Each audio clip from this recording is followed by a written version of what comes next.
Aa, bugün gel çıkmışız Çotangaya'ya. Yurtlarımıza. Düz bak bu durduğum yer.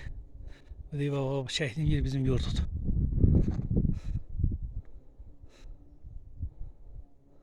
İyi bak bura.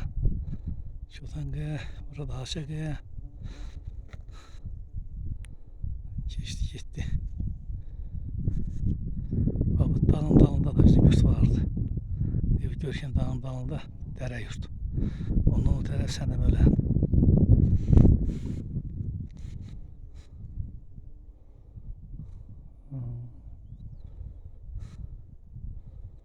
Allah rahmet eylesin şehitlerimize. Gazilerimize Allah can sağlığı versin. Geldik Çotangaya'ya da çıktık. Allah prezidentimize de ömür versin. Geldik buraları gördük.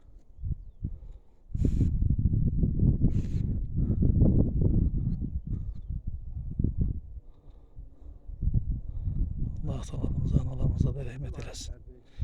Ölenlerin Allah'ımıza rahmet eylesin.